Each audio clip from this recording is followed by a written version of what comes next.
What's up everybody and welcome back in for another episode of Swiss Cheese and Beats. My name is Daniel. This is episode 11 and we're going to get back to some rudimental marching percussion today.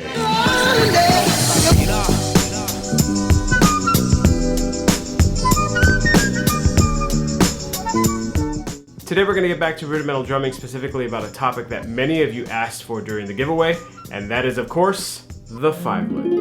As I said during the giveaway, many of you left comments wanting to know how to break down fives, how to play fivelets a little more consistently, so today we're going to cover just that. I don't know why, but every time I think about fivelets, I think about how in almost every movie, every phone number begins with 555. Anyone ever notice that? It's true, look. Well, the number's 555. See, told you. So getting into fivelets are very similar to triplets in that both of them are ratios. Triplets are a ratio of 3 to 2, while fivelets are a ratio of 5 to 4. Meaning that you're gonna fit in 3 notes in the space of 2, but in this case for fivelets, you're gonna fit in 5 notes in the space of 4. Now this is same note to same note, meaning you're gonna fit in 5 quarter notes in the space of 4 quarter notes, 5 eighth notes in the space of 4 eighth notes, or 5 16th notes in the space of 4 16th notes. Pretty straightforward, except for the fact that simply adding 2 notes to a triplet, making 5, just really makes it a little more difficult to feel the pulse as easily as you do during triplets. The first thing you want to know is how exactly do you count a fivelet? Now I know that some teachers, including myself, will use a couple of words to help students get a better grasp of feeling a fivelet. But if you want an actual counting system to count fivelets, you can use the syllables 1E and a ka. And of course the 2 words that I'm talking about, which I find most commonly used among teachers. The first one is opportunity, the second one is university. Both have 5 syllables, which you can easily spread out evenly across 5 notes. So the next thing you want to do when breaking down a fivelet is be able to play the composite. What the composite is you playing the rhythm on one hand and then you playing the beat on the opposite hand, sometimes on the rim, sometimes on your leg. And then you want to be able to switch that and do it off both the right and the left. I spoke a little bit about this composite method in a previous episode, so if you want to get refreshed on that, or maybe you didn't catch that episode and you want to check that out, you can click right over here, or there's a link down below for you. So to better help me the composites, what I can also do is use words and keep a pulse, whether by clapping, clicking my sticks, or even snapping my fingers. By saying the syllables out loud along with keeping a pulse, that's going to help me as I move it from counting it out loud to playing it. So if I were to do that, it would go something like this. Together, right, left, right, left, right, left, right, together, right, left, right, left, right, left, right, together, right, left, right, left, right, left, right, together, right, left, right, left, right, left, right, together.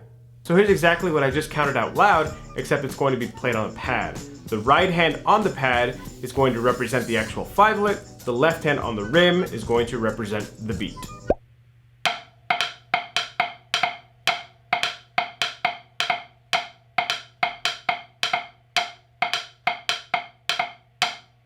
Now as you get faster, it is going to be a little bit more difficult to play 5 notes quickly on one hand while keeping 4 notes quickly in the left hand, or vice versa. So a very simple checkpoint that will help you is obviously the very first note is going to be directly on the downbeat. But the third beat in the composite hand will be directly between the 3rd note and the 4th note of the fivelet.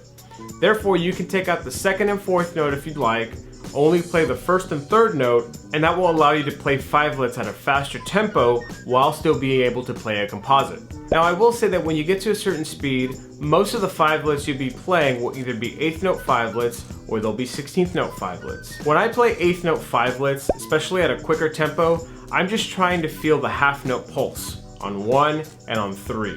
I use the words or the counting system that we used at the beginning of this lesson to help me feel that pulse on a much more consistent basis. When I get to 16th note fivelets, I'm just trying to feel all 4 downbeats nice and clearly. That way I can make sure that if I start the fivelet on my right hand, I'm going to end on the downbeat on my left hand and vice versa. So what I have here is a couple of exercises that are going to help you feel fivelets a little bit better. The first one is a very straightforward exercise called triplets and fivelets. It's going to be 1 measure of 8th note triplets followed by 1 measure of 16th note fivelets. You're going to repeat this, playing a total of 4 measures with a release on the downbeat. There will be an accent on each downbeat as well to help you continue to feel the pulse. So here are triplet and fivelets starting on the right hand with natural sticking.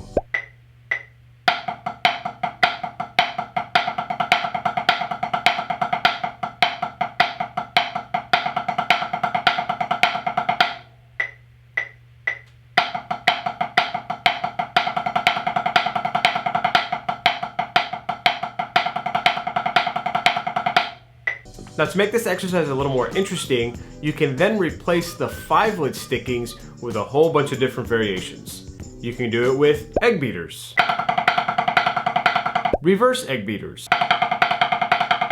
a slurred tap 5-stroke roll, puttada followed by a single, paradiddle puzz, a single followed by a puttada, a single note followed by a 3 in one hand followed by another single in the opposite hand. This can get a little crazy. The second exercise I have for you is a roaming accent fivelet exercise. It's very much like a grid. What you're gonna do is you're gonna play 5 measures of 16th note fivelets in 4/4 time signature. That means you'll have 4 16th note fivelets in each measure. You're gonna keep an accent on the downbeat or the start of each fivelet throughout the entire exercise. Then what you're going to do in the second measure is you're gonna add an accent on the second note. In the third measure, you're gonna roam that accent to the third note. In the fourth measure, that accent will move to the fourth note. In the fifth measure, that note will move to the fifth note. So here would be the first 4 measures of a roaming accent fivelet exercise.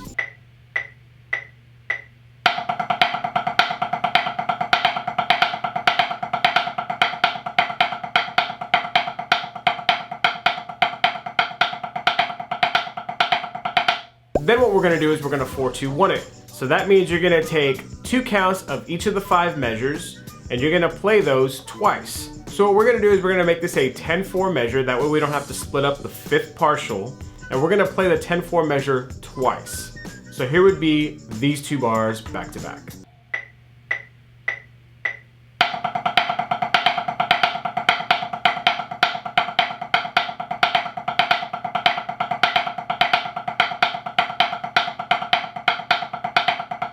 And now, boys and girls, the fun part are the ones. You're gonna take 1 count of each of the 5 measures, you're gonna put them all together. We're gonna make these 2 5-4 bars. The first one's going to start on the right hand, the second measure would then start on the left hand. You're gonna take 1 accent pattern from each measure, put them all back to back, and you're gonna play these 2 measures twice for a total of 4 times. Here are the ones.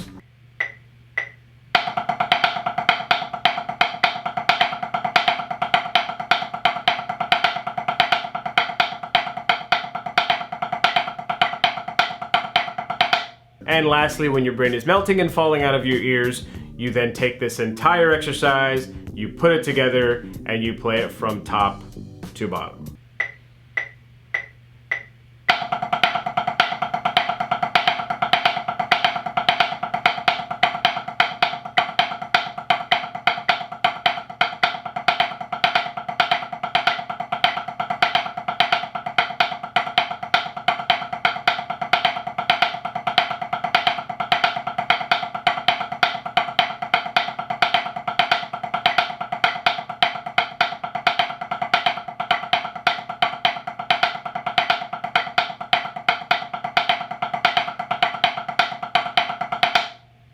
And as always, the sheet music for these 2 exercises is available to you absolutely for free on my website at SwissCheeseBeats.com. Please feel free to go there, check out the music tab. All the exercises from all of my videos are posted up there absolutely free for you guys to print out and use to your advantage. In the comment section down below, please leave any specific issues that you may have with Fivelets.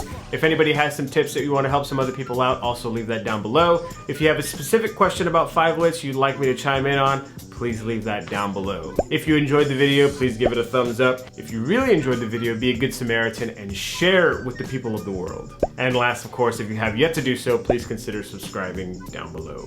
Thanks so much for tuning in once again, and until the next episode, I will see you next time.